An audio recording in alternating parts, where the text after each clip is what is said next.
together as we walk on by. And we fly just like birds of a feather. I won't tell no lie.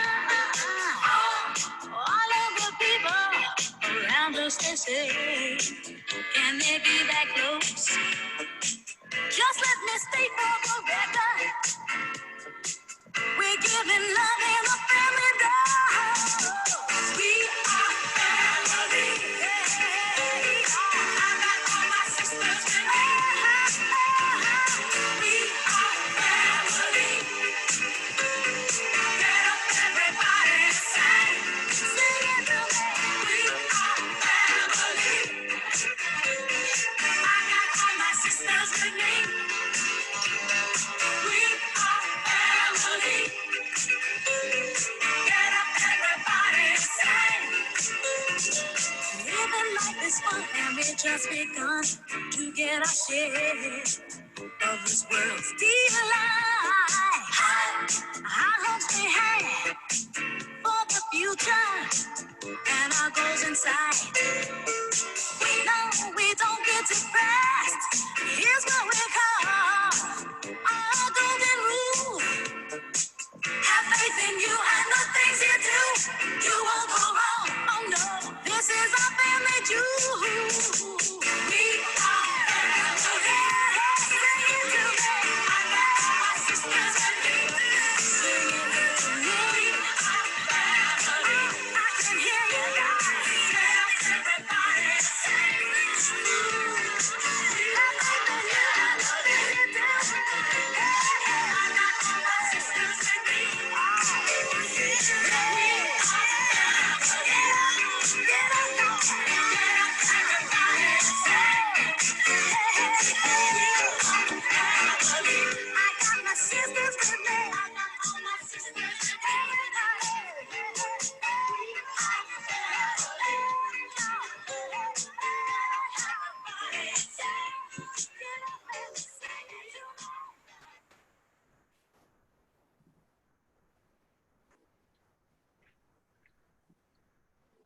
Hey, everybody. Welcome to one of our Sankofa conversations as we look back to go forward. This is a part of our 10-year celebration of this organization, Woman Preach. And so welcome to Woman Preach Nation. This conversation is being recorded and will be released at a later date. But we want to have this special time just with you. And I want to invite you to save the date for what is our final Sankofa conversation, which will be held August 30th at 7 p.m. So put that on your calendar now. And if you register, you will get another invitation as that comes into place. So welcome. Tonight, I am so geeked, I don't even know how to behave. I have been trying to behave ever since we conceived of this particular conversation with the 2016 to 2018 Forum for Theological Exploration mentees. And what that means is that in 2016, in a conversation with Darlene Hutto, who invited me to think about putting together a grant whereby Woman Preach would become an intentional mentor. The organization would be an intentional mentor to 4 to 5 young women in ministry, young as in early in their ministry, and if at all possible, under the age of 30. So because I also hate writing grants, we started doing that work and thinking about who those people could be, because I don't believe in writing a grant just to say you got the grant, but to really think about what kind of experience would make us a mentoring organization. And so, you know, I had some grandiose ideas and I scaled them all the way back to show up and come alongside us, kind of the way that Jesus mentored disciples, which is show up where I am, we'll have conversations in the midst of that, and that will be the primary way we mentor. So these 5 young women, oh my God, are the people that came alongside us in that time. I'm gonna let them introduce themselves, but I want to say a little bit about how they became the mentees.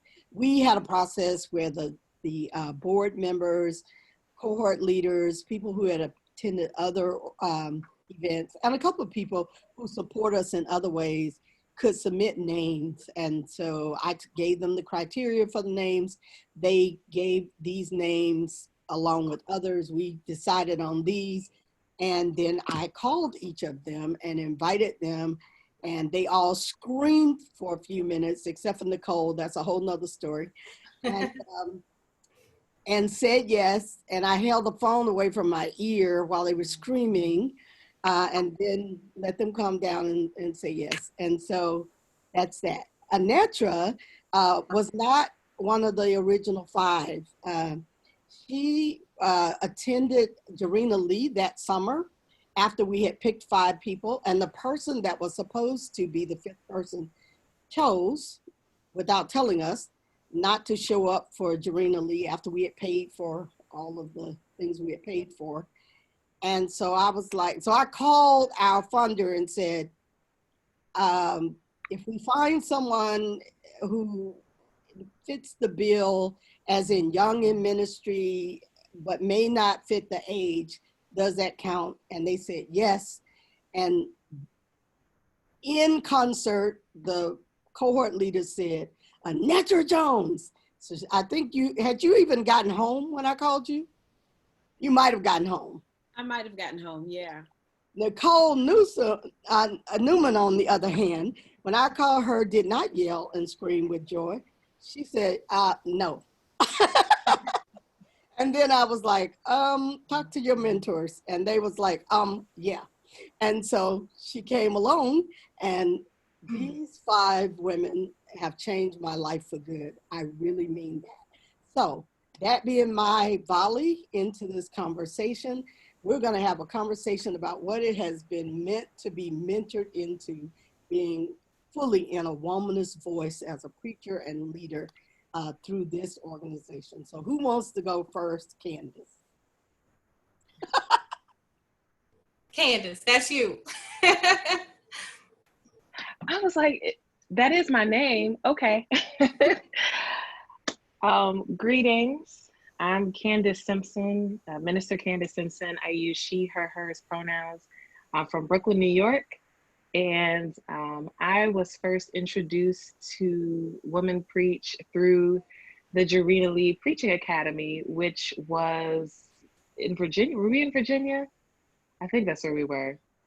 And something that stands out to me about that,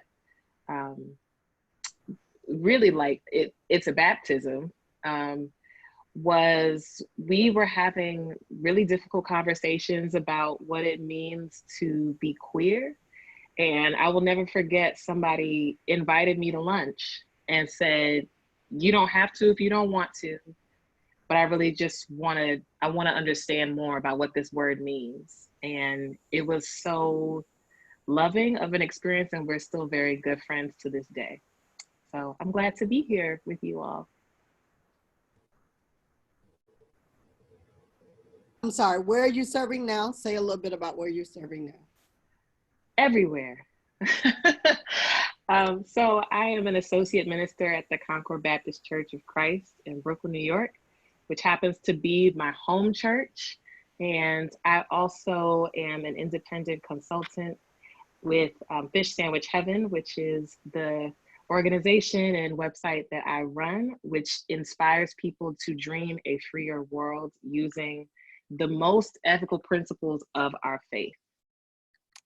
So my project is Christian education, and I love writing Sunday school lessons for the Concord Baptist Church of Christ, where it's very Black, very liberation minded, and I like to put a few puns and jokes in there. Okay, kick it to whoever you want to hear from next. I would love to kick it to Reverend Anetra. Praise the Lord. All righty, thank you. I am Reverend Anetra Jones, and I currently serve at St. Andrew United Methodist Church in West Lafayette, Indiana, near the Purdue campus. And I'm from Louisville, Kentucky, but I'm United Methodist, and so that whole itinerant thing. I'm in West Lafayette, and I serve in a cross-racial, cross-cultural appointment, which basically means I am African-American. I serve in a predominantly white church. I am actually, I think, the only African-American woman at the church. And so I'm blessed to be here and blessed to be a part of the Woman Preach Nation. Talk about what I'm wearing. Yay! So Dr. Bridgman is wearing a shirt I created. We preach and protest. And that was birthed out of, I participated in a protest in Louisville and with my former pastor, Pastor Timothy Finley Jr. And we decided that we were going to stop protesting downtown and in the Black neighborhoods, and we were going to go out to the suburbs where we knew they did not want us. And so it was a very small group of us. And we went and we disrupted traffic, like right in front of the mall, right in Louisville, Kentucky. And it didn't take long before they had my pastor on the pavement. And I was just out there going off, trying to remember, naturally, your pastor don't be saying no cuss words, because there was like, the live was off the chain, right? My Facebook Live at that time. And I was just out there and I was just mad. And I'm just like, yeah, because we preach and we protest from the pulpit to the pavement. And we out here and traffic is disrupted. Where y'all going? Nowhere. Where they going? I was doing my camera like this. Where they going? Nowhere, because traffic was disrupted. Like nobody could go nowhere. And so, so folks was like, you need to put that on a t-shirt. And a young lady that had been making my shirt, she literally texted me that night and she was like, I made a t-shirt for you. And so it was just wonderful. Yeah. So thank you for supporting. You're welcome. Kick it. Janae. Hey y'all, okay, first I have to acknowledge this because I didn't get to before we go with everybody, but I don't care that everybody can hear me saying this. Come on, Purple Lipstick, Anetra and Candace, I see you. I almost put on, listen, look how close we got. I'm proud of us. You are close, Janae, you are close. Hey everybody, I am Janae Ashley Culver, she, her pronouns. I am originally from Detroit, Michigan. I live just outside of Chicago now. In addition to being the very proud and elated program manager for Woman Preach, I also work at DePaul University. I do pastoral care, programming, and spiritual accompaniment for students, in particular Black and queer students. And wow, as you can see, I don't care that y'all heard me gassing up my girls about their lipstick. This is who I am. I also, this is for Carla, who I also know is with us, but I am a spiritual keeper of pot liquor. And I know she needed to hear me say that out loud. I'm gonna kick it to Kiera. Okay. Hello, everyone. My name is Kiera Dandridge, she, her pronouns. I am from Texas. I moved to Atlanta to attend the ITC, Interdenominational Theological Center, in 2010. I currently serve as an associate minister at Pleasant Grove Missionary Baptist Church in Marietta, Georgia. I serve with the Community Outreach Ministry, and I work full-time as a program manager at an interfaith nonprofit. Our mission is to help provide emergency assistance to our neighbors in need who are experiencing financial hardships and need assistance with rent, utilities, food, the necessities that we need to live.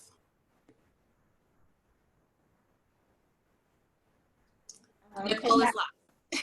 Yeah, I was like, don't even worry, I got it.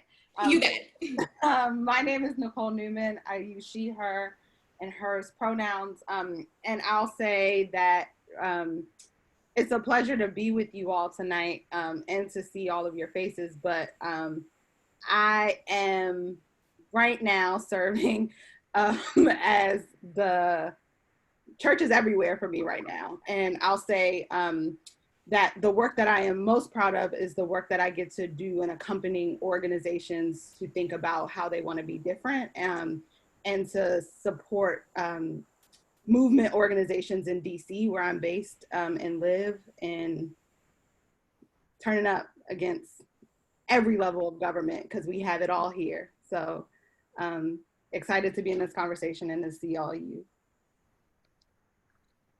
So I don't even know where to start. So let's start with those of you who started with Jarena Lee, Candace already kind of alluded to it, but Janae, are you the only one that had met the organization before Jarena Lee? I think I am. So you want to talk about that and what made you even go to Jarena Lee? Yeah, so I actually met Dr. Bridgman in like 2011. I was trying to, yeah, it was bad, way back, right? Oh my God, now I feel old. I don't like I was living in Ann Arbor, Michigan at the time. I was stir crazy. I needed to get out of there. I was thinking about seminary. I was thinking about the next steps. And McCormick Theological Seminary, where I did my MDiv, used to have a program called Taste of Seminary that they used to do. And I actually went the last year they did it. And they brought in professors from like all over the country, people from all over the country. And Dr. Bridgman was one of the visiting professors for that like little week-long experience. And I remember we had went to visit somebody's church. And I honestly, God, don't remember what church it was, but I remember talking to Zach Mills. I remember cutting up in the pews. And I distinctly remember afterwards, we were standing around. I was like, me and like Naomi Washington Leapart, and you talked about Woman Preach and talked about Jarena Lee. And I was like, oh my God, I should really do this. I should go. I chickened out like 3 times to go to a program because I was in Chicago. I ended up coming to McCormick, and y'all did Chloe Circle like almost every year in Chicago. And finally in 2016, I was like, that's it. I'm done. I'm not doing this no more. I'm going to Chloe Circle. I'm going. Stephanie Buchanan Crowder was the wisdom partner. She had been one of my professors in seminary. So I was like, I'm not missing this. Half my homegirls was going. I went. And I had such an incredible experience. Like, it was amazing. And I had kind of been like following and watching and was like jealous of everybody who was going. And I was like, well, girl, why be jealous when you can be present? So I finally just went ahead and went. And I mean, just that Chloe Circle by itself, I mean, man, just being able to sit in a room and ask good questions and struggle and wrestle and be uncomfortable and then hear things that like, I was at a very toxic church before I moved to Chicago. So just things that I had someone try and push in my head that I knew in my gut weren't true, but just to hear a room full of Black women saying the things that I had gotten chewed out for believing, I was like liberating and freeing and empowering. So after Chloe Circle, I was like, I don't care if I have to rob a bank. I'm going to Jarena Lee. Like, I'm rob the bank. Going. Rob the bank. Just want to say that's not our values. We can talk about anarchy later. I'm just saying. Redistribution. We talk about the redistribution. We can talk about that later. But I'm saying I was determined after going to Chloe Circle, I had to be a Jarena Lee. I had to. So, Kara, how did you even know about us? I don't even know. I'm sitting here now like, how did I get involved? Somebody from ITC that told me about you, but honest to God, I can't remember who it was. Yeah, I honestly, I don't know. Someone sent the information to me though. Jarena Lee. Yes. And I was unsure, just to be honest. I was unsure. That year I had spent some time talking to a friend, my friend, Reverend Jennifer Watley Maxwell, and I was telling her I needed to be in sisterhood, that I needed to meet more women in ministry, and everyone that I knew in ministry were mostly men. And, you can only be on that journey for so long before you feel isolated. And so I decided that I would step out there. I didn't have a lot of knowledge on what it meant to be a womanist, or womanist theology, womanist literature, womanist anything. I knew I was a Black woman and that I had experiences and that I needed something different. And so I was willing to apply. I did not think I was going to get accepted because I was like, I don't know why they would choose me, but I'm gonna step out on faith. And I got selected, so yes, I was happy. Yes. That selection process has changed over the years, but it is an alchemy. It's not as formulaic as it probably sounds it is. It's a mix of denominations, a mix of region, a mix of identities, a mix of experiences, you know, young and old, you know, whatever. And as you know, from being at a Woman Preach event, it's not, the goal isn't to gear it toward a particular person, but to help people find voice. So let's talk about that. Let's talk about finding your voice. And anybody, Anetra, anybody, I called your name Anetra, but you don't actually have to start. But talk about that. Yeah, so I will say that for me, hold on just a second. Friends, can I ask you please to make sure that you're chatting not just to all the panelists, but to all panelists and attendees. So look at the Dropbox and make sure that's who you're texting to, so that we can all see so that everyone can see the conversation. Thank you. Anetra, I'm sorry. Okay. So I was terrified. I will say, coming to Jarena Lee, I wasn't even gonna apply. And a male colleague, I was like, you know what, I'll wait till, like, I've been in seminary for at least a whole year. I've kind of learned a few more things and then I'll apply, you know, I'm not ready for all that yet. And he was like, girl, just go on ahead and apply. And so I remember I applied. Dr. Bridgman, I don't know if you remember, but you ended up having to pick me up from the airport because I kind of got there early. So, you know, I'm all intimidated and stuff. And I was like, well, I was kind of hoping that, you know, I would just be able to sit in the back and just observe. And Dr. Bridgman was like, yeah, well, that won't be happening. You know, I done invested all this money, caught a flight, you know, for a whole retreat talking about I want to sit back and observe. But I was terrified because I knew absolutely nothing about womanist theology when I came. I had no idea that it even existed when I came to seminary. Shannon Craig O'Snell was actually who introduced me to womanist theology at Louisville Seminary, who's a white woman. Shannon. Yeah, and so, and I had a very evangelical word of faith. Hermeneutic was really all that I had, and I was so afraid of saying the wrong thing when I came. And so I will say that being around the sisterhood, I would say that I was just kind of loved into being authentic. What I learned was that people really loved the authentic Anetra. Like, no one needed me to try to be anything other than what I was. So I didn't have to hide the fact, right, that I'm a little hood. You know what I'm saying? Like, I didn't have to hide the fact that, like, I don't know what ashe mean. You know, everybody's over here talking about ashe. I don't know what ashe means. But I learned to really, by learning to look at the text in a different way, approach the text in a way that I had never known how to approach the text, I would say that I gained the courage. If I could say I gained one thing from Woman Preach, I would say it was the courage to preach the hard sermons. Oh, wow. And it is because of my time at Woman Preach and me being able to see so many powerful women like Dion and Andre Alexander, and seeing, you know, Persavia, and seeing Chinda, and just seeing women, right, that are like bosses, that are like working in leadership. It also gave me, a bigger vision of what God could do with my life.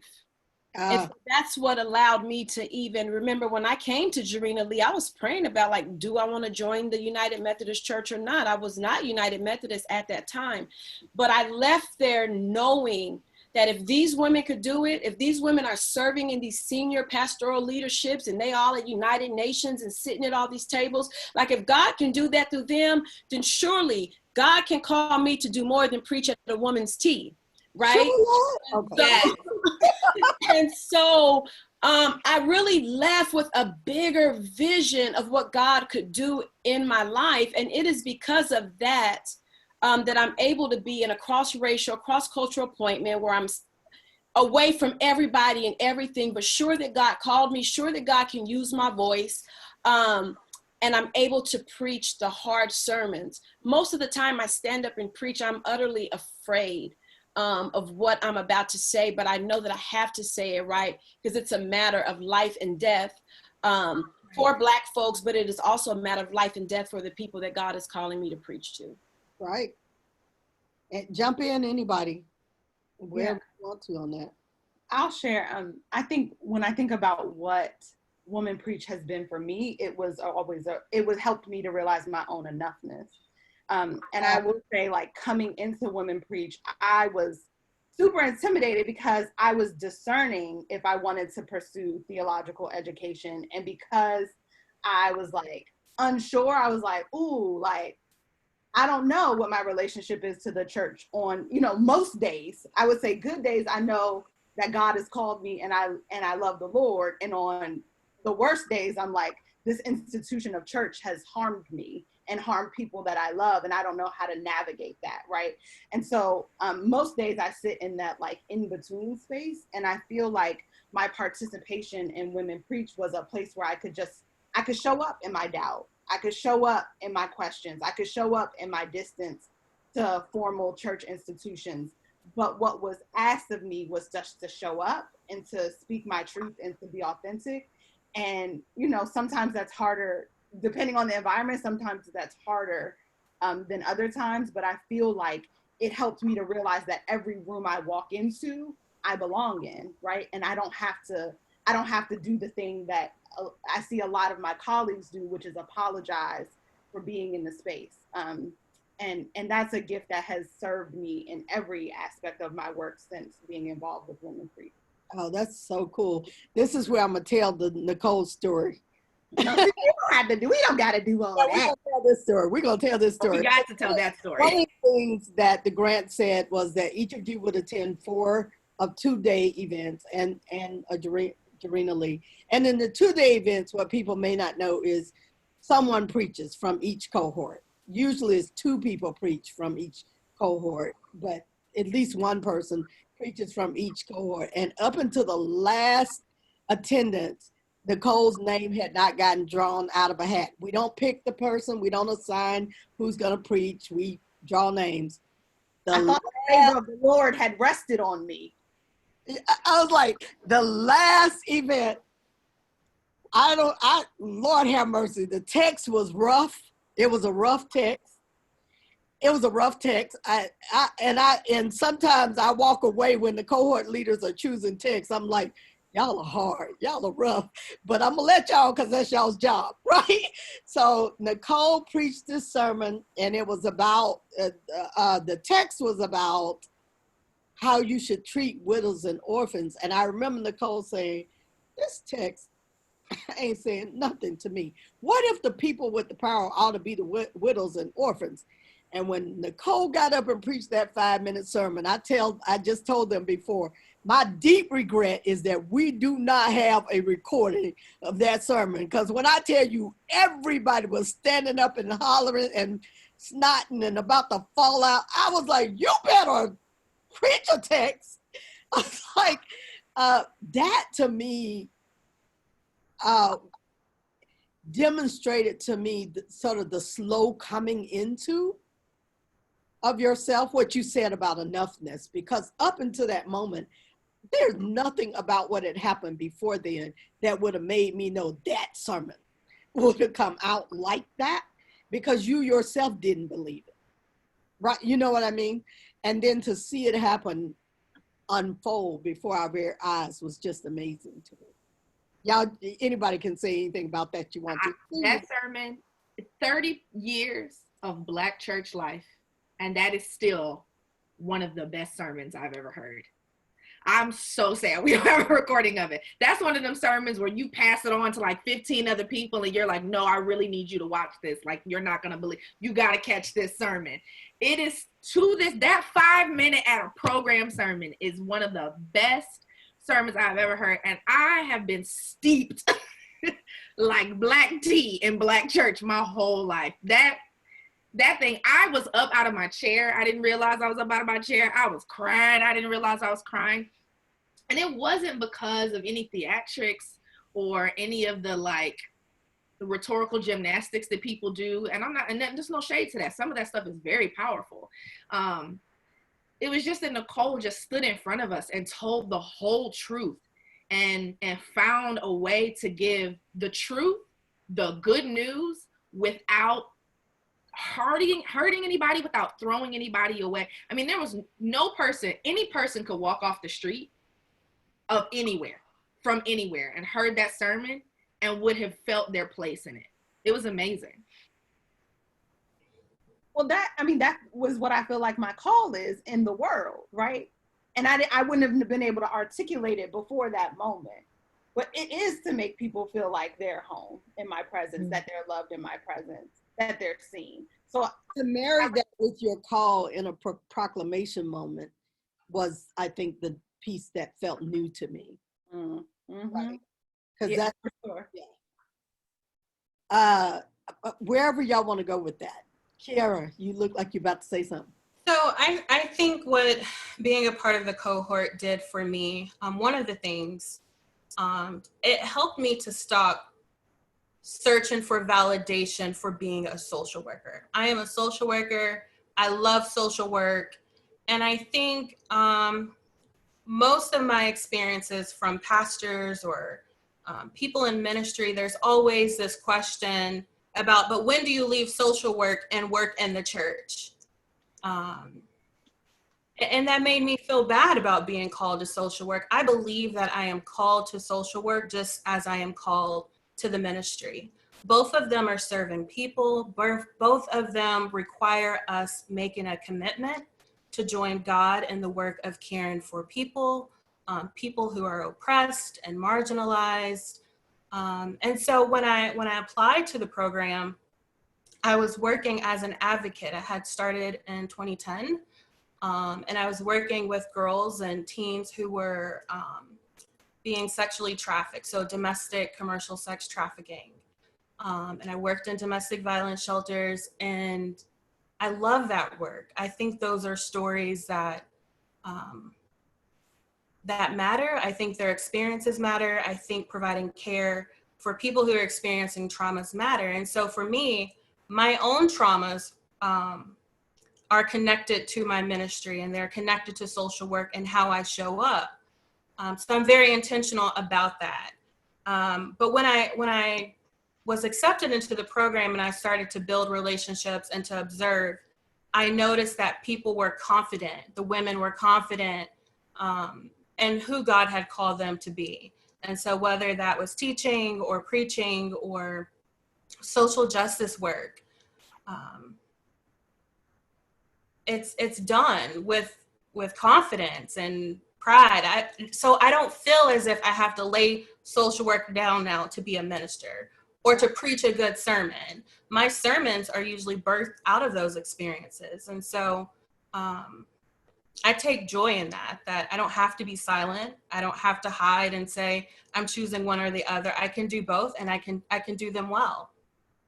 Yes, and you do them well. I've seen you in action in the ATL. Yes. Candace, I am curious about something I've seen you post a couple of times, which is I found my voice at Woman Preach, which I want to say I find odd because I know both of your parents and I know your church. So can you say something about that? So it's funny because I was actually really resonating on a very high frequency with what Kiara and Nicole shared about vocation, and Woman Preach being a place where I could actually dream. Like, enough talking about the thing. Let's actually deal with the thing. Let's dance in it. Let's open a Bible. Let's open a hymnal. Like, let's actually practice and have work time around these sacred texts. And I think, I went to a progressive seminary, or it wants to be a progressive seminary. And by the time I had gotten to Woman Preach, I think my muscle was so strong at deconstructing, unraveling, picking apart. And I think that's a healthy muscle, but Woman Preach gave me a space to actually articulate actively why Christian, like why Christ, why church, why Baptist, why do I believe in a good God when all this stuff is going on around me? And I think what the best cocoon for it were those kind of afternoon sessions where we were all like furiously writing our sermons. But all of that is encouraged by a morning of interrogating the text. So I will never forget, there was a passage that we read together, and we were all writing sermons around. It was Acts 16, and it was the story of the enslaved girl who basically gets Paul and Silas yoked up. And I remember us like dealing with that text and asking questions of it, not being afraid of it, not, you know, I've heard it preached this way, or actually the commentaries say this, or really the Hebrew word, the Greek word for that. Like, these are helpful ways to approach the text. But even before you get to that place, we still have to figure out where we are in it. What's our relationship to it? How do we see ourselves in it? And so I don't know if I ever told you this, but I found that text, that was the first time I had ever encountered that text. Oh, wow. Because usually when people talk about, you know, Paul and Silas locked up, it starts there. And we don't include the story of the little Black girl who could see the future, who got them in there. And so I actually used that text. It's now one of my favorite texts. And I used that text. I had a job interview and they wanted me to like do a mock demo, like a demo lesson for, you know, can you do a Bible study around this? And every time I've taught that, obviously I got the job, you know, it was great. You had a great time. But every time I visit that text, because I've taught that Bible study now at least 6 different times with different people, and I always think about who introduced me to it and what other women's voices I hear in the back of my head asking questions like, what's she gonna do now that she don't have no coin? Like, why are we obsessed with Paul and Silas locked up? Meanwhile, this girl has been enslaved and she's making money for her owners by telling the future. Don't that feel familiar? You know, so I think Women Preach gave me a place to find my voice as far as Christian education. Like, you know, we've talked a little bit about like where we all sit and where our work is. And I think having space to actually critically engage these texts, not just talk about them as, you know, things that are separate from us, but actually like get, you know, pull them apart and put them together and reimagine them. So I think that's what Women Preach did for me. It gave me an excuse to really enjoy playing in the Bible, because that's my favorite thing to do anyway. So. Yeah, I love all those stories. Janae, did you want to add anything? I love what you said about like the deconstructing muscle, because, and like the difference between that, again, useful tool, necessary tool. But Women Preach also did that for me. It was like, okay, now that I've torn it apart, now what? Now what, right? And what do these questions do for us? Because that's the thing. The point of asking these questions in the space of Women Preach and sitting with people in these programs, like, you don't always get answers to all the questions you ask, but they mean something. It's unto something. There is a point to it, right? And I got to the point where, especially as somebody who like wasn't out growing up and like had come out when I was in seminary and was trying to figure out what I believed around that and how to understand that, deconstructing only gets you so far. At some point, you have to have a positive position and not just a disagreement with what's in front of you. And Women Preach helped me figure out how to not just disagree with other things, but to agree with me, the God in me, the God around me, and to find it and see it and be able to articulate that to other people, which serves me to this day. Like, to this day, with my students, with people, homegirls, folks who don't want to call their own pastor, y'all know how that is. We all get those phone calls, right? People who trust us and call us for advice or counsel or to work through something. And the thing that I've really been able to lean on, thanks to Women Preach, is, okay, yes, poke that hole, ask that question. It's also okay, though, to not always be on the defense and not always be ready to fight back. You can, like Candace said, there are things you can dance in and relish in. And you don't have to solve every puzzle. That was the other thing that, like, I mean, when Woman Preach set me free from that thing changed my life. When I realized I didn't have to fix every text, when I realized I didn't have to fix every piece of that, like I didn't have to save everything and everybody, that is not what salvation is for. Salvation is not to save every dirty thing. That's not what it's for. It is to save every person that needs saving. It is not to save every dirty thing. And when Woman Preach helped me realize that, all of the extra energy and freedom and acceptance I had of myself and the world and the people around me and understand. And then I knew the right thing to get mad at. You know what I'm saying? Because when you don't have a way to see, like Candace said, like if you don't have a way to be like that girl and see the future, you're angry at the wrong things. You are spinning your wheels out, pissed off at every single thing and not even know why. Now when I'm mad, I know exactly why I'm mad, because I know what's possible and it's not in front of me when it should be. And I think that it adds, if you think about this current moment that we're living, we have to have something other than deconstructing, right?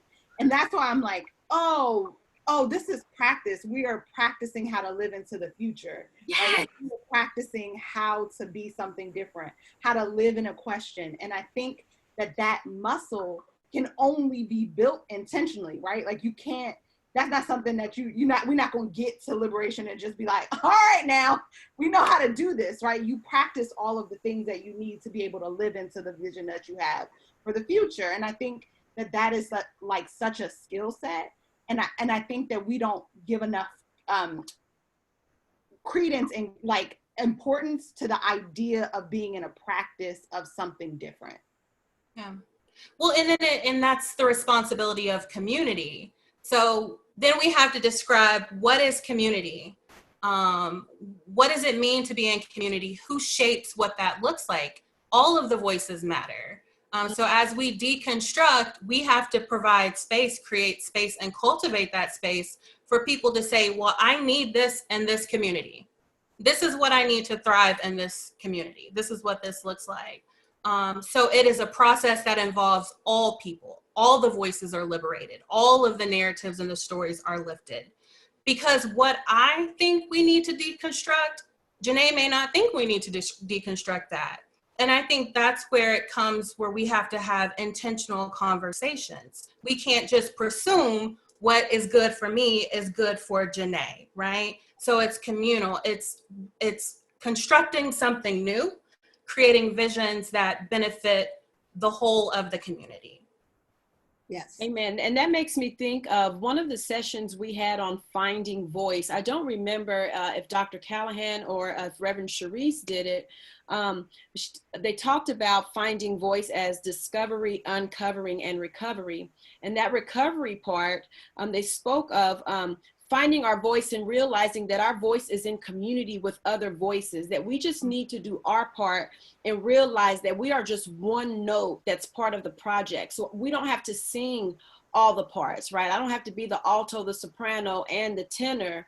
But I find my place, I strengthen my voice, and I just do my part where God is calling me. And so I've had to get comfortable with, like, you know, sometimes I see y'all doing it big, all in the Black church choirs and everybody shouting and stuff, you know, and I have to preach to a quiet congregation, you know, but like, this is where God has called Anetra to do womanist work. And so the question I've been wrestling with is, what does womanist work look like for a Black woman in a predominantly white space, right? And so I have to go back to the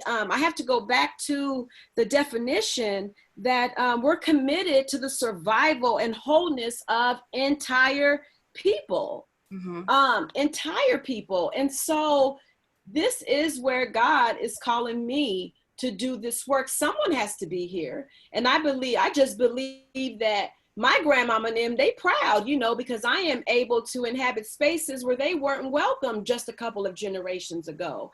Another thing I'm going to say that set me free, this right here, here's the shout. So I don't remember who did the sessions. I did not put the name, but they asked the question, Why do I need to sound like the pastor who has had distance and time in this thing? We have to give each other the room to discover what we sound like instead of dictating each other and expecting one to sound in a way that is developmentally inappropriate. I ain't been preaching long. I am a budding womanist, and I'm okay with being that. And guess what? I'm going to do the best that I can do with the 5-6 books that I done read. So if you done read 20, 30 books, baby, you do you. But let me do the best that I can do over here in West Lafayette, right? In this United Methodist world that I'm in with what I currently have. And so that's part of finding voice. We have been learning to just love what God sounds like. Dion always says about learning what God sounds like coming out of my throat. Y'all know the saying that Dion always says when she's encouraging us. But so part of coming into voice for me is making sure, I'm always, of course, womanist in my sensibilities and in my hermeneutic, but realizing that because of the place and space where God has called me, I just need to be the best Anetra that I can be. And so that's just another thing that community has done for me. It just has allowed me to just fully be me, love my voice. I'm not going to have all of the social work knowledge to put into my sermons. I'm not going to be a master teacher, right? Like Candace Simpson, you know what I'm saying? But like, I can be this hood chick though. Let me tell you about what this theology does when it hits the ground. Let me tell you about what it does. Yes. Sidewalk, when it hits the pavement, right? Because that's what I care about. Well, and just thankful to have Dr. Valerie Bridgman, who I can call when I am just like wrestling with some things, right? And one thing I love, Dr. Bridgman, you never tell me what to do. You always say, well, I believe you hear from God. So what is God telling you? What is Spirit saying? And then I just have to wrestle. And then Dr. Bridgman just listens. And so I know I kind of went out on a tangent, but Woman Preach for me has been life-saving, because I entered seminary thinking I was going to be the next Joyce Meyer or what's that other woman's name? But Beth Moore. You wanted to be Beth Moore. Yeah, I was about to be the next Joyce Meyer or Beth Moore. You know what I'm saying? And preach at all the women's. I remember. I remember, Janae. I remember. Listen, but and I will also say this. Everyone still loved me for right where I was. Absolutely. Y'all probably was like, Lord Jesus, you know how she's our assignment. We're going to work with this little baby, get her where she need to be. We're going to stomp out that bad preaching. We didn't do One that. preach at a time. We ain't going to tell her what to think, but we're going to make sure she start thinking, because this surface level of proof texting just ain't going to get it. And so I praise God for y'all. Seriously, a matter of life and death. And Dr. Bridgman, you would always say, do the work. You don't have time to get up in no pulpit playing games. And so that right there just reiterated the seriousness of the responsibility. Lives are at stake. That lives are at stake. And not just, but my life was at stake. Right. I could have been out here like Candace Owens. You know what I'm saying? Y'all would have been looking at me talking about all skin folk. We would have come get you, sis. We wouldn't have let you been out there like that. Come on now. Okay. Yeah, but I just appreciate Woman Preach for so many reasons. Yeah. Talk about late night conversations and how that shaped you all. Okay. I just gotta say that late night conversations, random shenanigans is my whole life. And so this group of women, like right away off rip, like Anetra is my forever roommate when we do Woman Preach programs. Like everybody on the roster knows if Anetra is going, don't ask to be in Janae's room. She's rooming with Anetra. And like, I didn't expect, I'm loud because my family is loud and because I'm an ex-theater kid, but I'm an introvert. So new people is not a thing I do very often. It takes a lot. But this group of women, I mean, immediately to be able to talk about anything, to be able to carry on the conversation about the text or the sermon or the wrestling or something somebody said, or something that happened in one of our lives, or something we were struggling with, or something going on in our families or in our relationships, or to just cut up and kiki about something hilarious. Every time we were together, I felt at home, and I felt surrounded by people I could trust, people I could lean into for any advice. And to this day, we all still connect with each other. Like Nicole and I don't talk very often, but Nicole, I need you to know that sometimes I see what you're doing and I shoot it to my students when I'm trying to explain something to them, and I'll be like, this is what I'm talking about. This is the standard. This is the thing that's possible. This is the way. Candace has read multiple sermons. Candace has read multiple shenanigans. Candace got a text from me 2 days ago, if not yesterday, about a shenanigan, right? I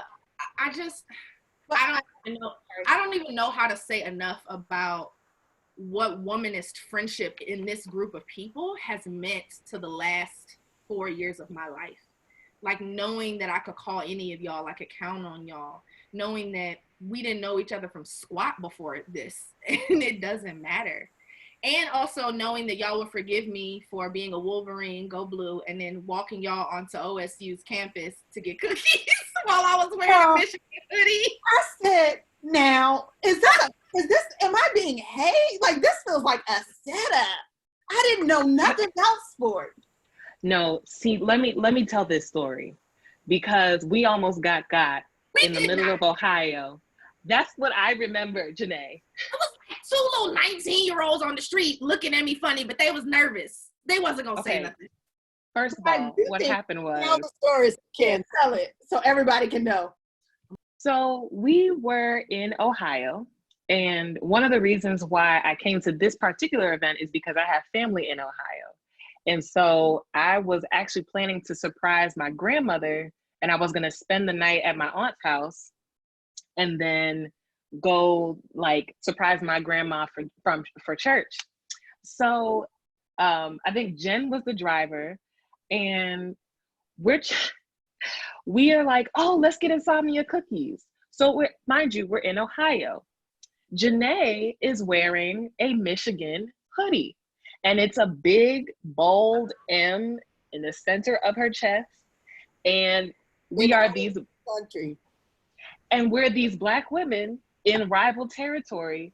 And the whole time, Janae is like, if I had a hat, I would wear that too. And we're like, oh, okay. Our goal is to get these cookies and then get back into the car safely. And every time when I think about Women Preach, I actually really think about this, because it was jokes on jokes on jokes.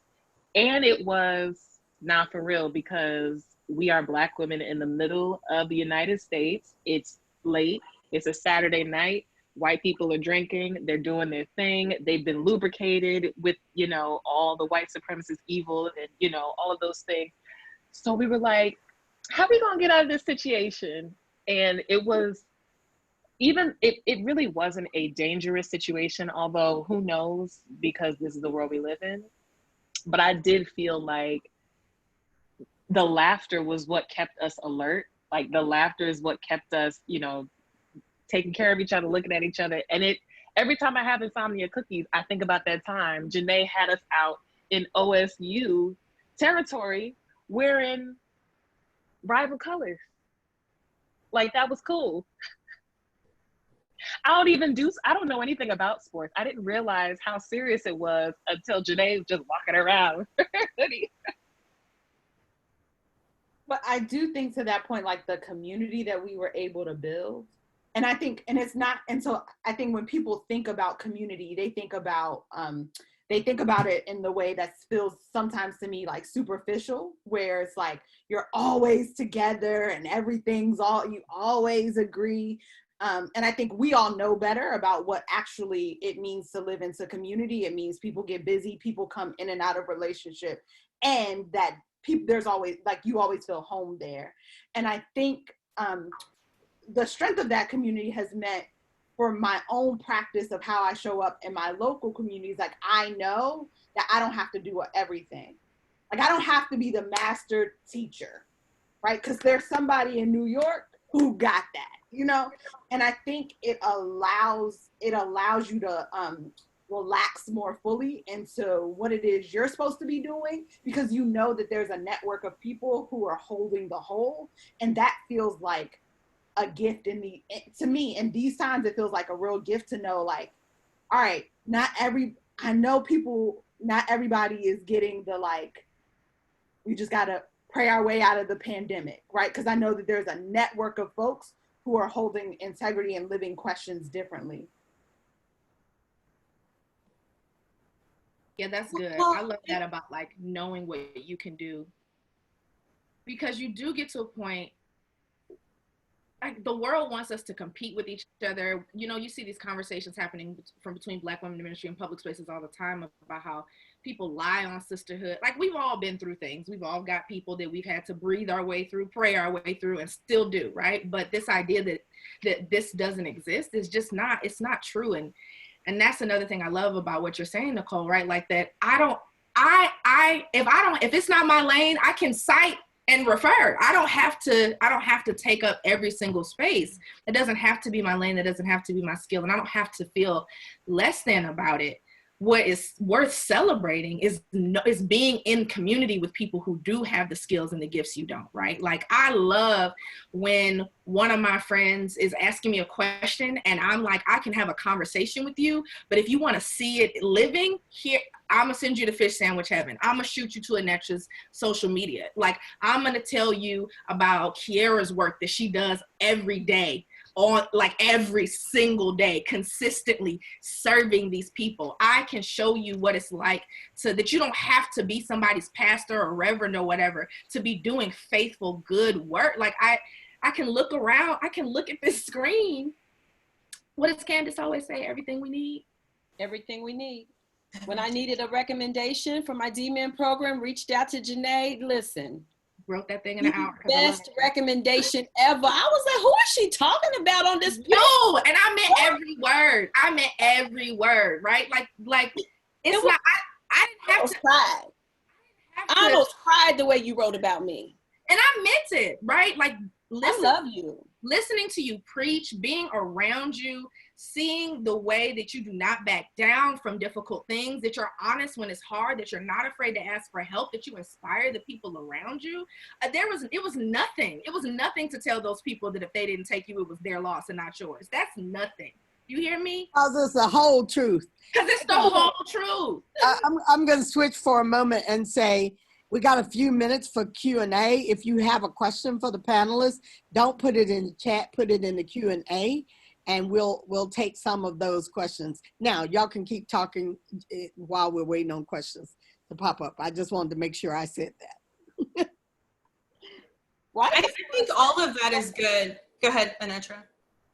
Well, the only thing else I was going to say is just talking about being in community. I was telling Candace how when my daughter was struggling about, like, you know, feeling bad because she was a preacher's daughter, but she loves crop tops. Girl, I went straight to Candace's Facebook page, screenshotted a picture, sent it to my daughter, and I was like, listen, she's a pastor's daughter, she loved crop tops, and she's a preacher.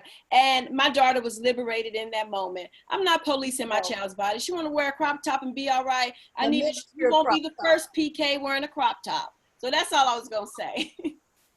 The ministry of the crop top. Look. That's funny. So the question is, how do I find womanist organizations to be part of or create one if there isn't one in my area? I don't know who this attendee is, but I don't know what your area is. So if you want to put that in the chat, in the Q&A, that might help us answer the question. But how do you find womanist relationships and organizations, y'all? Well, here's one. I wanna say, this is the program manager and me talking.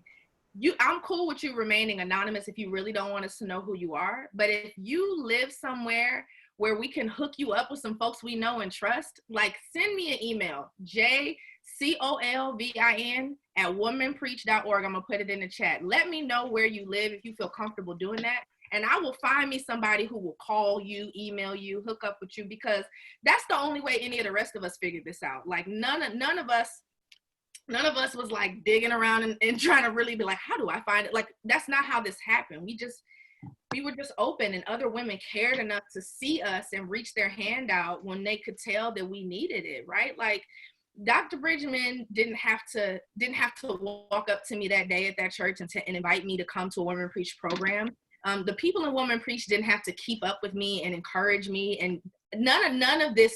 Nobody had to be that kind, but those are their ethics, and that's what they did. And so I know you wrote that question anonymously, but if you want to know somebody, I promise you I will hook you up with somebody. Right. Anetra, Michelle Freeman, who is also in a cross-cultural racial context, wants to know how you find community outside of Woman Preach. Do you find womanist community outside of Woman Preach?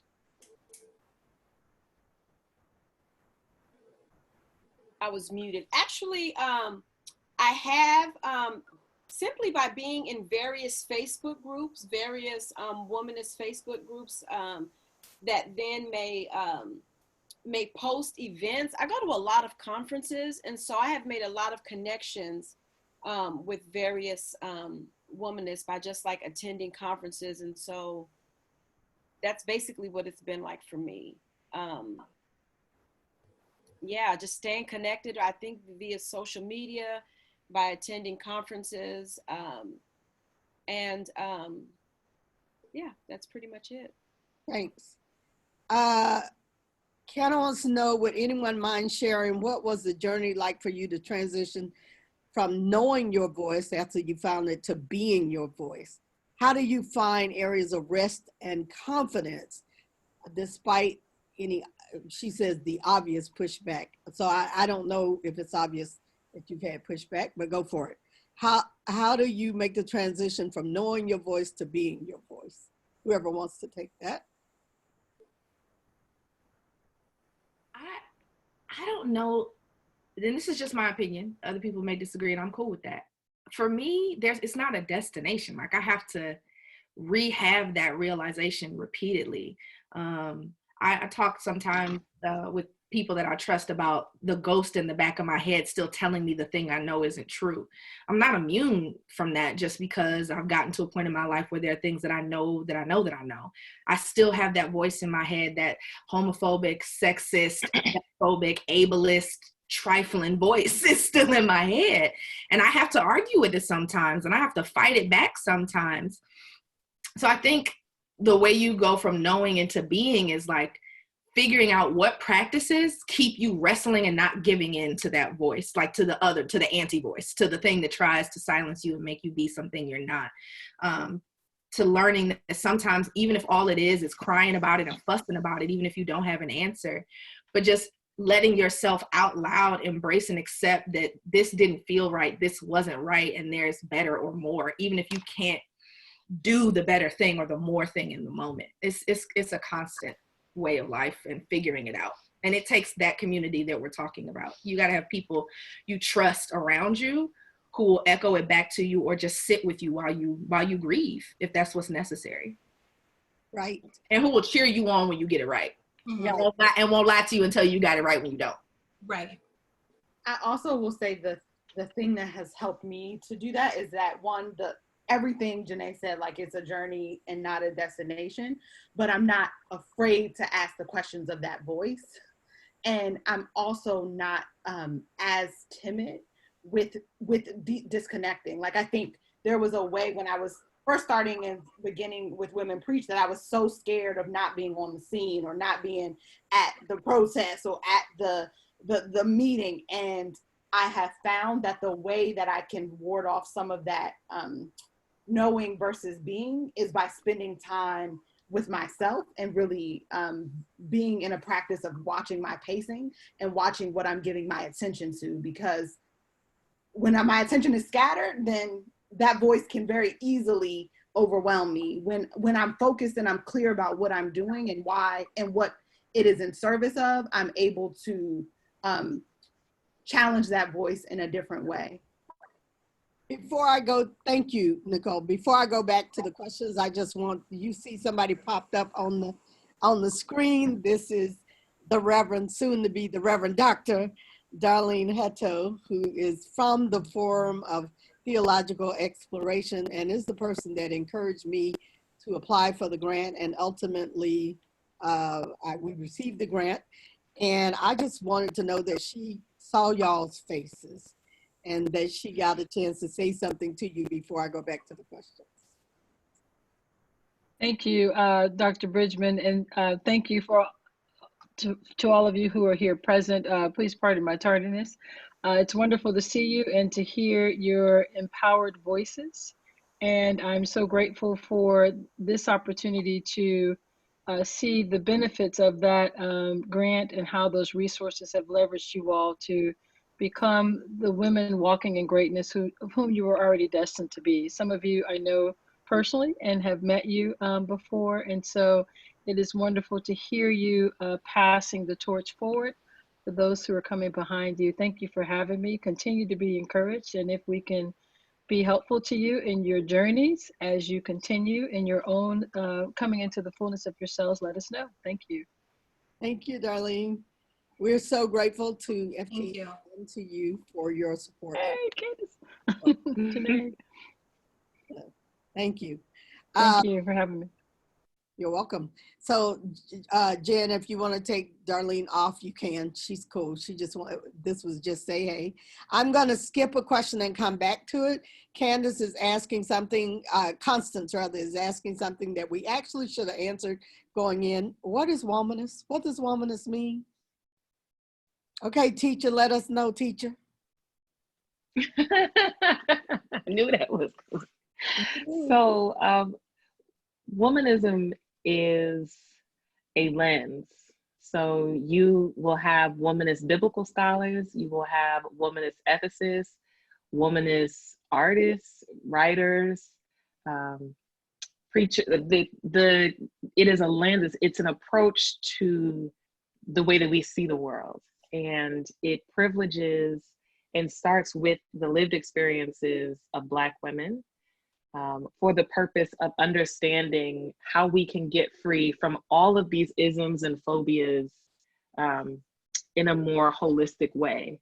So rather than just looking at race or just looking at gender or just looking at class or just looking at XYZ, this is a more multidimensional way to see this work. And of course, it was coined by the mother, Alice Walker, who herself is not Christian. And so we, in this space, you know, we're representing different traditions, but I think it would be fair to say that we are all part of a Christian denomination. But yeah, so it's a way to basically get free with the knowledge that we have in our own bodies. And I definitely recommend that you read In Search of Our Mother's Gardens, which is where she writes, you know, some essays around this. And the definition is beautiful. I mean, it's 4 parts. My favorite line is, loves women sexually and otherwise, loves some individual men, because I love the word individual. And of course, you know, this was written before we had a more popular understanding of gender spectrum and gender diversity and variance. So that's the beginning of that. But my favorite line in that is loves roundness. Yes, loves the moon. Loves the moon. Loves the folk. So I would just, I'm not being funny when I say this, but there are a lot of new resources. So I would really encourage you to maybe email Woman Preach. We might actually have some of these resources on our website. I don't remember right now, and I know I should know the answer to that, but I don't. And we're committed to saying I don't know when we don't know. So but we would follow through with that. Okay, Noni wants to know, Anetra, serving in a church as the only Black woman, in what ways have you brought your full self to the space, including your womanist theology? What does that look like day to day for you? Ooh, yeah. For me, that looks like being courageous, like I said, in my preaching, and being honest. Being honest about the text, being honest about if I feel like I'm experiencing a microaggression, just being honest, speaking up. For me, it also looks like telling Black stories, citing Black women, introducing the congregation to womanist scholars through my preaching. So quoting, making sure that I'm quoting Black women in my sermons. But just being me, authentically me. I will tell you, Could you try again? Dr. Callahan really freed me with me being able to see the ways in which Bella is present a lot. So for me, I used to always think like, what would they think about? Like, I got to bring my kids. And there was just even something about that I learned from Dr. Callahan. And so a lot of times my children are just there with me, and it's just me. When God called me, I was a single mother. Y'all knew when y'all accepted me here. And there are just times that, guess what? My babies are going to be right here eating a whole little Caesar's pizza and interrupting meetings and things. That's just what it is. So for me, it's just really being authentic. And I have to just say, I just have to be truthful and honest, because the pain of going home, looking in that mirror, feeling like I should have said X, Y, and Z.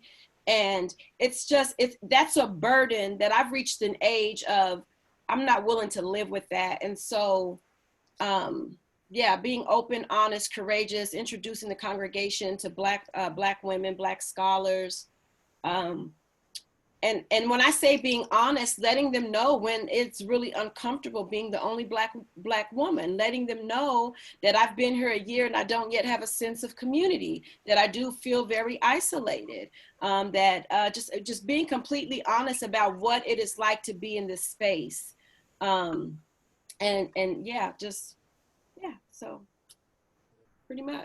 I think about Shonda Lee, who is a part of Woman Preach Nation, and think to myself as a native Liberian who is here now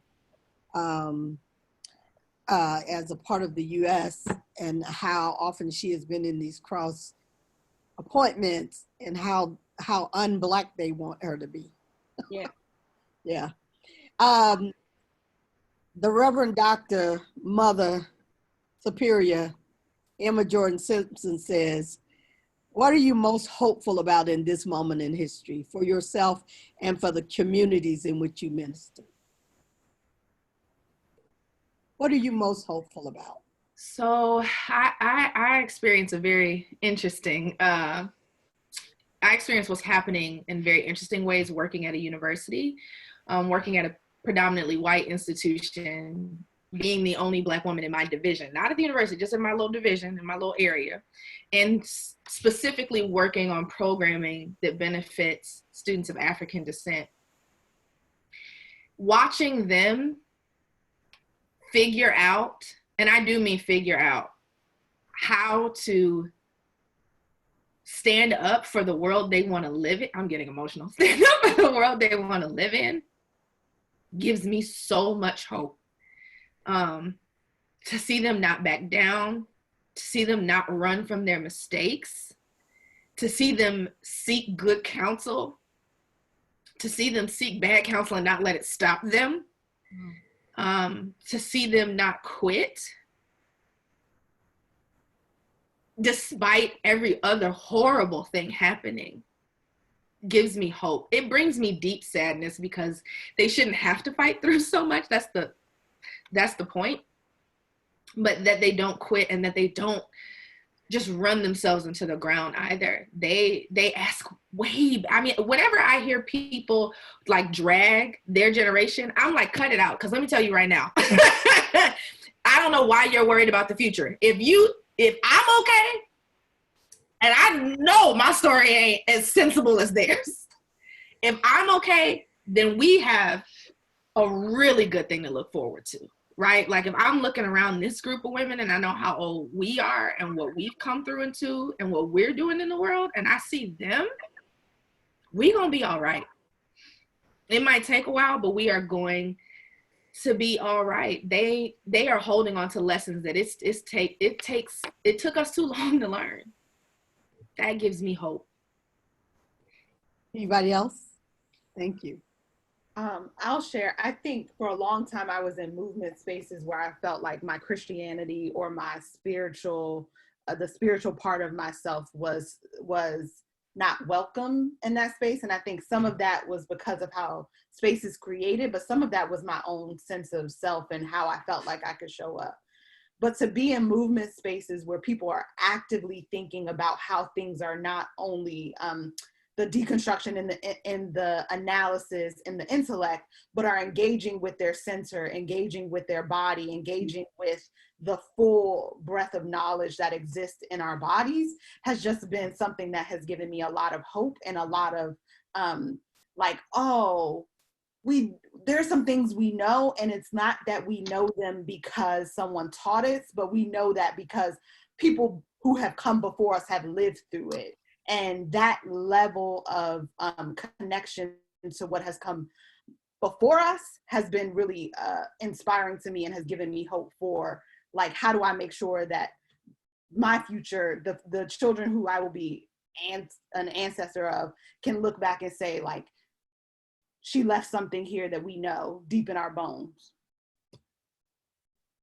So for me, it's hope that I'm hopeful that in spite of, I know COVID-19 has done a lot of damage. We have lost a lot of lives. People have lost jobs. It's changed the world. But when I think about my clients and the communities that I work in, and that I sit with the children and the youth, there's this question, this recurring question. Do the people see us? Do they see our houses? Do they know we're poor? Do they see the holes? And there's these questions that they continue, and they are always lifted because their situation has not changed, and it has not changed for generations. And so I'm trying to find hope in the fact that people are trying to use their privilege and their voices and whatever they have, even if it's their first time doing it, to make this world a better place. Because the reality is homelessness is urgent, and hunger is urgent, and abuse is urgent, and all these things are urgent. And so it is Proverbs 13:12, it says, hope deferred makes a heart sick, but a longing fulfilled is a tree of life. And I'm hoping that these traumas and these social issues that create that hopelessness, it transitions somehow, some way, and it becomes that tree of life. For the Black children and the Black women and the Black teens that I work with, that feel as if they're constantly overlooked and ignored, and that aid isn't coming to them. So I'm trying to find hope in the movements that we see in the United States and globally. I think I'm resonating with a lot of what has been said. I think, first of all, that was my mama who asked the question. Hi, Mom. I think what brings me hope is knowing that there will always be prophets among us, and we can actually get free and save ourselves and save others if we just listen to what prophets said.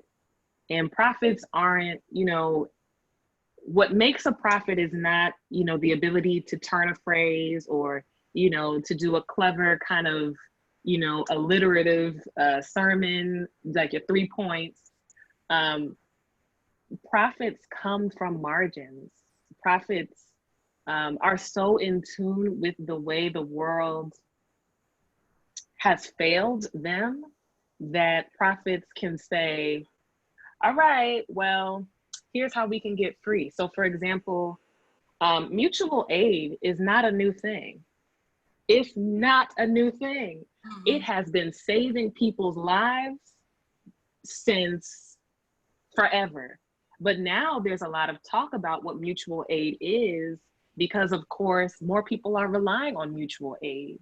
But there have always been people who are sending, you know, $25 here and there to the pot, making sure that so-and-so can pay their rent, their light bill. You know, Black people have susus, we have pots, we have, you know, Black churches have always done scholarship galas and dinners and fish fry situations. And I'm most inspired by some of the queer and trans organizers here in New York that are doing mutual aid and getting people fed.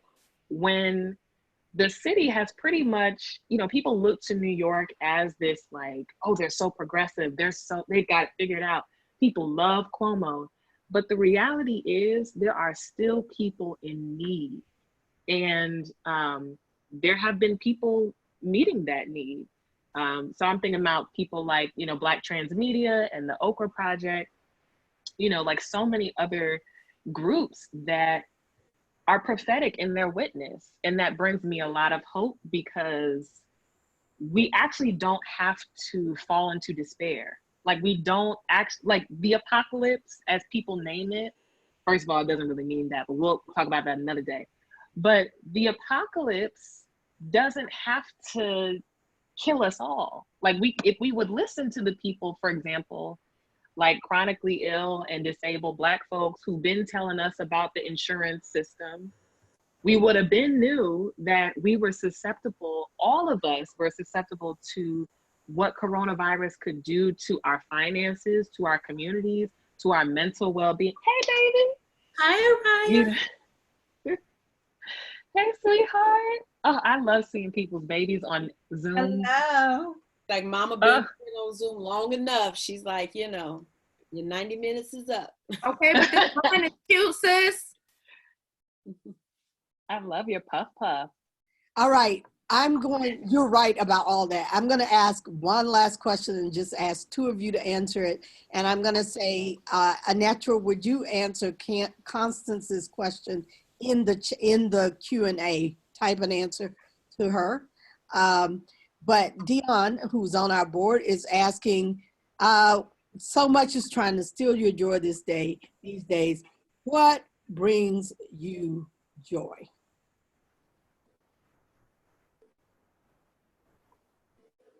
What brings you joy? Who wants to go?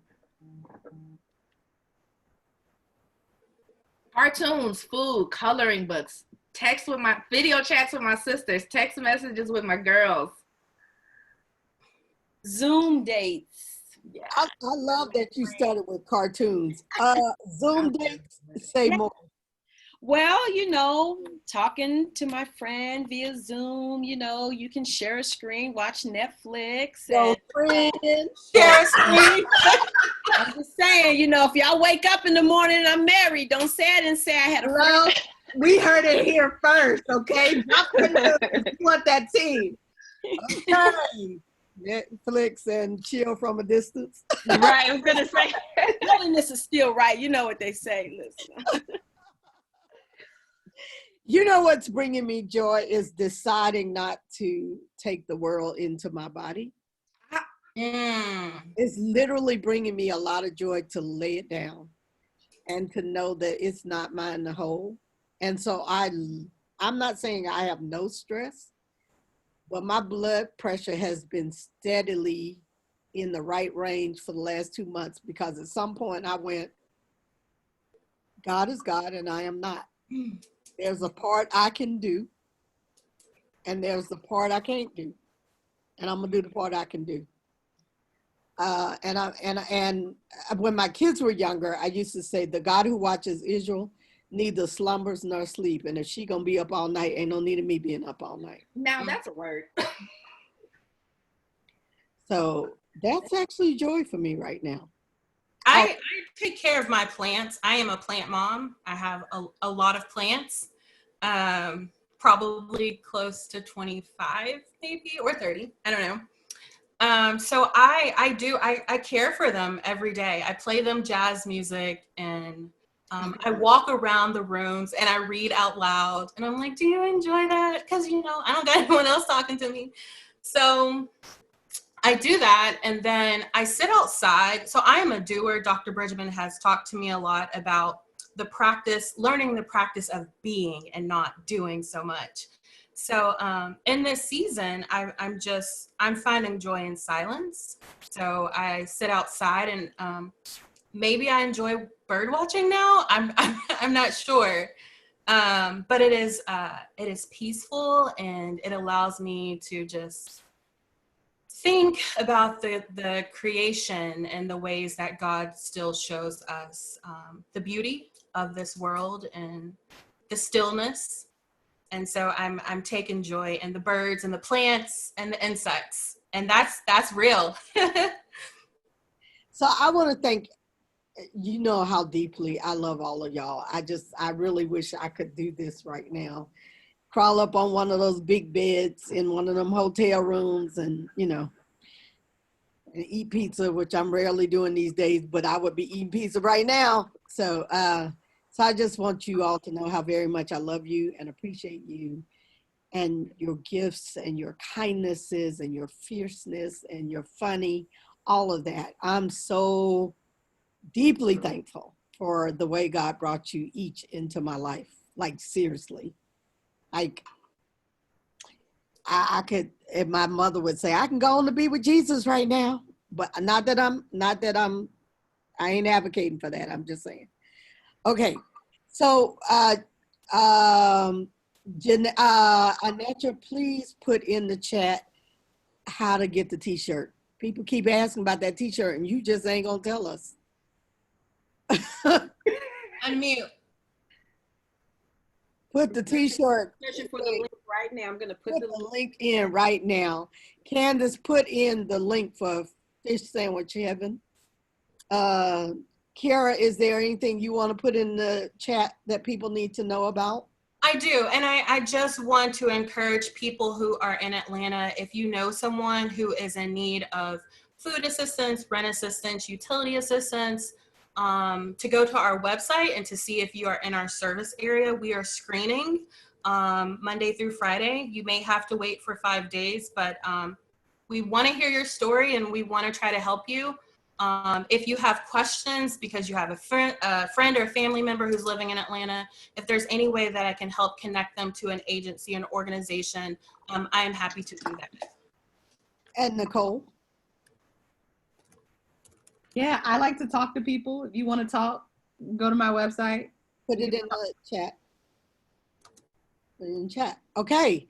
I'm at womanpreach.org. You can reach out to me at prez@womanpreach, PREZ at womanpreach.org. And yeah, I know I can see Janae cringe at that because she thinks I'm not going to get 5011 tech emails. But okay, nonetheless, it's what we do. Thank y'all very much. Stay on for announcements. Please don't leave us yet. Come on, Jen, help us.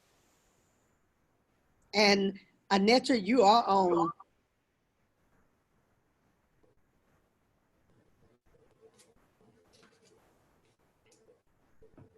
Well, all righty. So what you all see on the screen is Woman Preach information.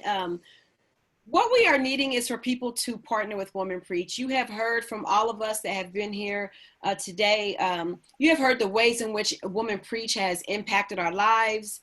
Our preaching has impacted the ways in which we show up in the world. And so we are in need of, we're looking for people to partner with the ministry. In the same ways that we tithe to our churches, we can give or tithe also to Woman Preach. We are hoping that we could get 50 first-time visitors. If you do not already give to Woman Preach, today is a good day to become, first-time givers. Today's a good day to partner with Woman Preach. And we would be honored and blessed if you would be able to send your first gift prior to July 31st. This is Black Philanthropy Month. And so we are seeking to receive new donors, but also if you would like to be an angel giver, or if you know someone who would be interested in giving to Woman Preach, we're looking for angel givers that would help to support our online programming and scholarships. I am grateful that when I came to Jarena Lee, I received 2 different scholarships that allowed me to come, and it helped with the tuition. So if you know of someone that would like to be an angel giver, we're hoping to raise $7,500 by August 31st. And I know that we can do that easily. I believe that we will exceed that number. Can you get me to the giving information, Jen? All right, so ways to give.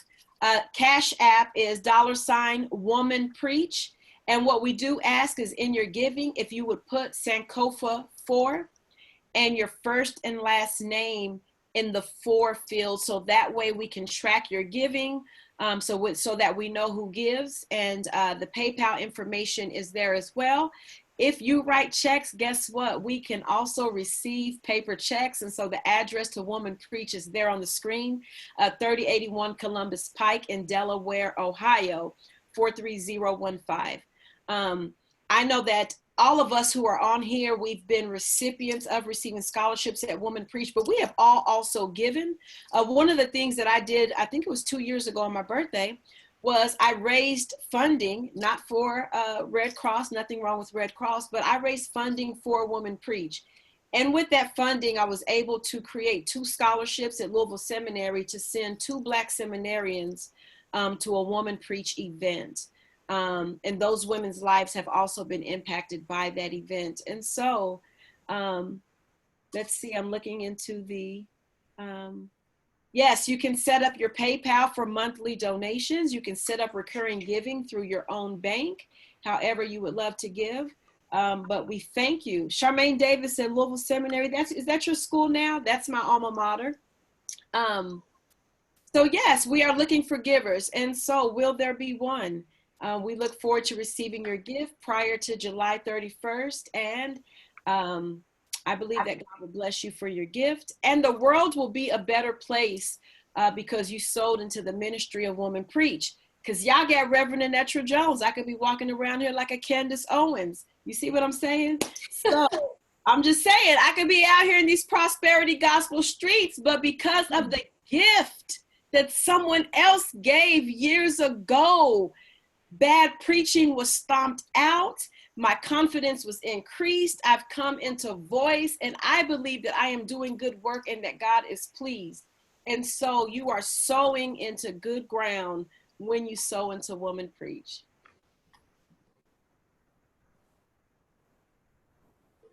Anybody wants to add anything besides Anetra? But thank you very much, Anetra, for making the pitch. This is, as a friend of mine likes to say, good ground.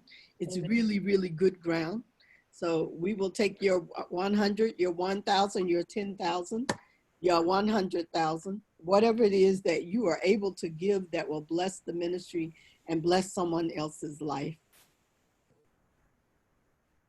I just want to thank everyone for coming, to know that your presence here is also a gift to us. Being with us this evening fills us just as much as y'all came here to talk to us. We came here to be present with you, and in a time where we are spaced out from people and can't gather the way we would like to, I just want you to know that if you were on this tonight, your presence really, really meant something to us. So thank you for choosing to be in community with us. You could have been at home on your couch eating dinner or doing whatever else you felt like doing, but you came to kick it with us, and that means something to us. So thank you. Thank you. And we are out. Turn on the go music, Jen. God bless everyone. Friendship that will never end. When you are weak, I will be strong, helping you to carry on. Call on me, I will be there. Don't be afraid. Please believe me when I say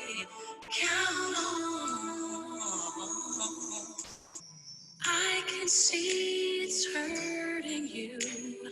I can feel your pain. It's hard to see the sunshine through the rain. Oh, I know sometimes it seems as if it's never going, but you get through it.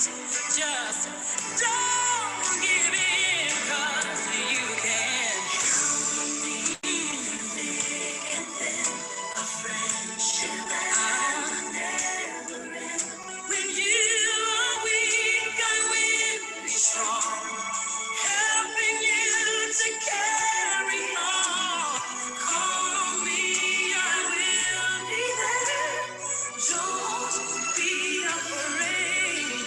Please believe me when I say, count on. You can count on me. Oh, yes, you can.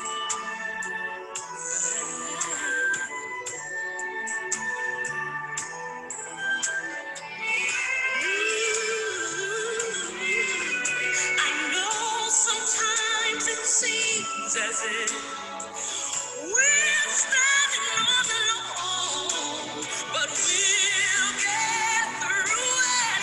'Cause love won't let us fall.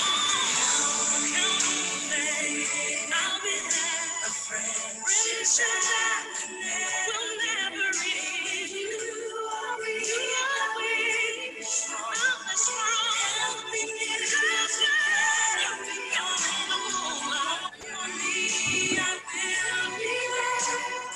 Don't be afraid. Believe me when I say, count on. There's a place inside of all of us where our faith in love begins. You should reach to find the truth and love, the answers there within. Oh, that light can make you feel it's much harder than it really is.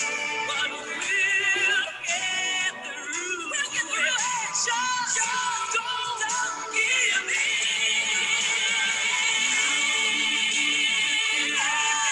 Count on me. Sugar will never end. I'll be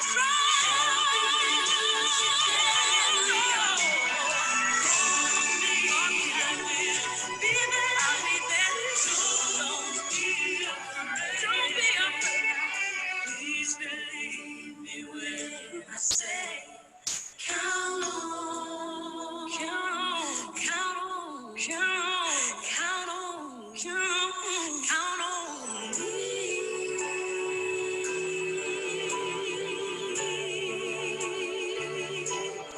Oh, yes, you can. No, I can. Sure can.